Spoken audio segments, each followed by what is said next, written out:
Hey, thanks for joining me for Thursday with Tony. If you like this channel, how about subscribe? Give me a thumbs up, and a comment is always welcome. Today's video is about something I really like. Since I was a small boy, I've always been fascinated by airplanes. And yep, it's about airplanes, but not particular any airplane. It's about an Air Force, a particular Air Force. The United States of America's Air Force. I think you're gonna like it.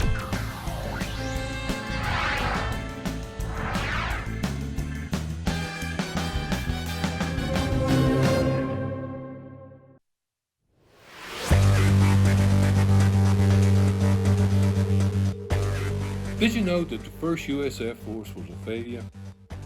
We'll talk about that in a minute. But first, let's talk a little bit about flight. When most people think about flying, they think about the Montgolfier brothers, who flew in 1794 in France in a hot air balloon. But actually, flying machines had been around before then. Earlier in the 2nd century, the Chinese had invented the Kunming lantern, which was simply a paper lantern with a burning candle inside. They ascended just like the hot air balloons today. When the Mongols were attempting to conquer Europe, they had the Kunming lantern with them in 1241 in Poland. And some 550 years later, the Montgolfier brothers flew their hot air balloon. They believed that smoke made their balloon rise. They did not mention the Kunming lantern. Perhaps they never saw it, or maybe we just don't know if they saw it. There was a war in the United States of America some 72 years later. The Americans, in 1861, Thaddeus S.C. Lowe was a showman with a gas-filled balloon. The enterprising professor wanted to sell his idea of using balloons in warfare to the Union Army. Lowe went to Washington and ascended in his balloon to a height of 550 feet near the White House. From the balloon high above the city, he sent a telegram to President Lincoln. Dear sir, from this point of observation, we command an extent of country nearly 50 miles in diameter. I have the pleasure of sending you this first telegram ever dispatched from an aerial station, and acknowledge the indebtedness to your encouragement for the opportunity of demonstrating the availability of a science of aeronautics in the service of the country. Lincoln was so impressed that he hired Lowe to construct 7 balloons for the Army. Lowe's greatest military advocate was General George McClellan, commander of the Union Army. McClellan was a big supporter of using balloons for surveillance. They would be launched, then tethered with several cables while observations were made. Information was relayed to those on the ground via telegraph or other means. Troop movements and terrain were noted. This method of reconnaissance met with considerable success. Unfortunately, McClellan was almost the only supporter of the Balloon Corps, the Army Balloon Corps, the first American Air Force. The first American Air Force was given credit for the Union victory in the Battle of Seven Pines. Another believer in the Balloon Corps was General Fitzjohn Porter. Porter once took the balloon aloft with only one cable securing it, and sure enough, it broke free, and Porter floated over the rebel lines. They shot at him with their cannon and rifles, but he was too high. A friendly wind drove him back over the Union lines, where he landed safely.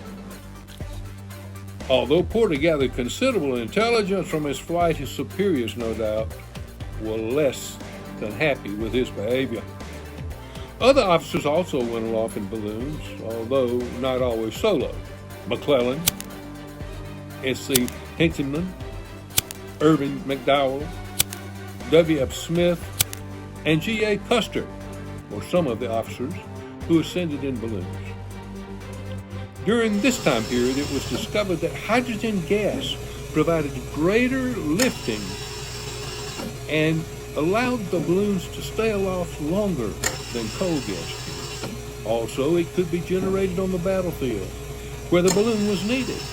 Prior to the introduction of hydrogen, the balloons were inflated at coal gas generation stations within large cities and towed to the battlefield.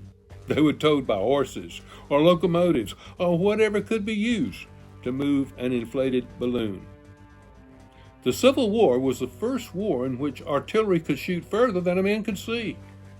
But an anchored balloon allowed an observer to see beyond the horizon and direct gunners to unseen targets. Actually, Union observers became so proficient at this that the Confederates created dummy guns, fake artillery. They were known as Quaker cannon. They also created decoy cannons. The U.S. Army Balloon Corps was fairly successful, although it had few supporters among the general officers. General George McClellan was most notable. Although he was a good general, he did not win enough battles to satisfy the Commander-in-Chief Abraham Lincoln. He was replaced. With the loss of their biggest supporter signaled the end of the beginning of the fledgling Air Force. Thaddeus Flo was hospitalized and upon recovery found that the balloons and associated equipment had not been maintained, and neither had the crews been continually trained. After considerable squabbling with military officers, he resigned as the nation's top aeronaut. It is not known exactly why the Balloon Corps was abandoned. While it is true the Corps lacked the support of senior officers, the question as to why they did not support it remains. Perhaps they were short-sighted in realizing the potential of balloons, or perhaps they concluded, just as Prussian General Helmut or Bernhard von Moltke did in 1859, that the challenges posed by balloons outweighed the military potential. Truth is not to be known. Suffice to say that what could have become a significant contribution to technical warfare intelligence has been relegated to a position of historical curiosity. General Ulysses S. Grant was the commanding general of the Union Army when the U.S. Balloon Corps, the first U.S. Air Force, was disbanded.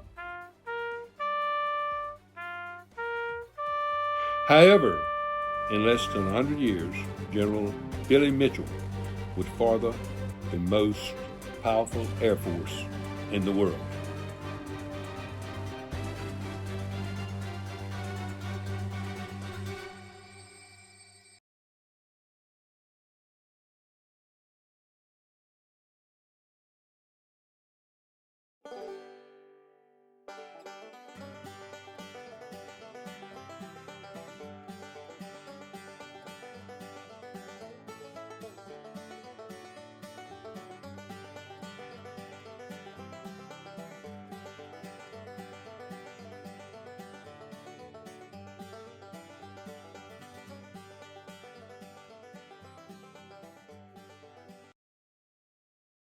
Thanks for watching this video. Don't forget to subscribe and share the video with your friends. A thumbs up helps my channel grow too. Other videos are available, as you can check out my playlist as well as what's coming up next.